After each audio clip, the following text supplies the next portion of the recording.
હાલ cyber crime police station ખાતે એક ફરિયાદ એફઆઈઆર દાખલ થયેલી હતી,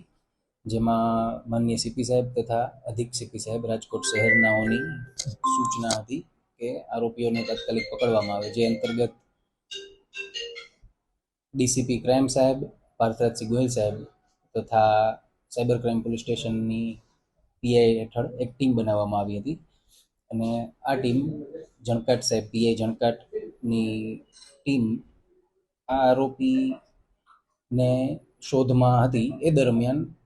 જ્યારે ટેકનિકલ સોર્સિસથી તપાસ કરી તો જાણવા મળ્યું કે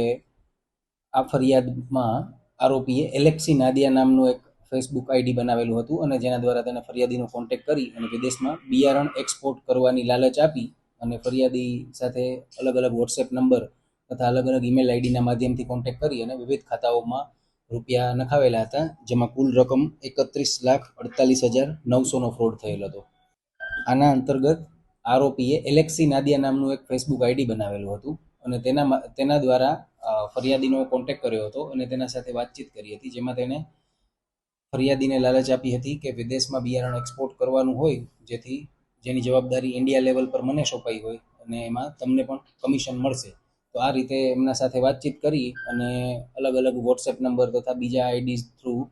તેમને વિશ્વાસમાં લીધા અને જણાવ્યું કે આ પ્રકારે વિદેશની કંપનીમાં એક્સપોર્ટ કરવાનું છે અને જેમાં તમને કમિશન રૂપે લાભ મળશે. તો આ પ્રકારની જે ચર્ચા ચાલુ હતી, જે દરમિયાન ફરિયાદીએ અલગ અલગ બેંક એકાઉન્ટમાં રૂપિયા ટ્રાન્સફર કરી અને બિયારણના ઓર્ડર કરેલા, અને એ રીતે કુલ ઘણા ઓર્ડર બાદ એમની પાસે કુલ 31,48,900 રૂપિયાનો ફ્રોડ કરવામાં આવેલો હતો. ત્યારબાદ જ્યારે ફરિયાદ દાખલ કરવામાં આવી તો એલેક્સી નાદિયા નામના ફેસબુક પ્રોફાઇલની ટેકનિકલ તપાસ ચાલુ કરવામાં આવેલી, જેમાંથી એક ઈમેલ એડ્રેસ મળેલ અને તેનાથી આગળ જ્યારે સાયબર લેબ અને પીઆઈ જણકાટની ટીમે જ્યારે ટેકનિકલ તપાસ કરી તો તે તપાસમાં વિવિધ એકાઉન્ટ ઈમેલ આઈડીની માહિતીઓ આવી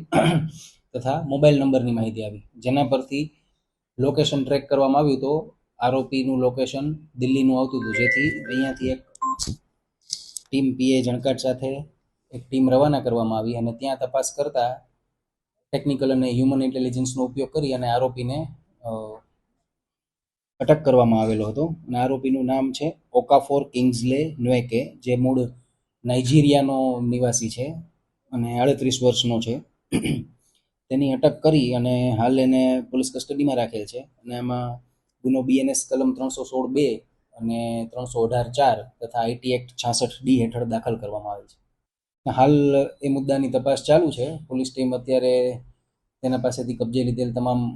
ઇક્વિપમેન્ટ્સની તપાસ કરી રહી છે અને તેની પૂછપરછ કરી રહી છે. તેમાં જો આગળની કોઈ માહિતી મળશે તો એ માહિતી આપવામાં આવશે.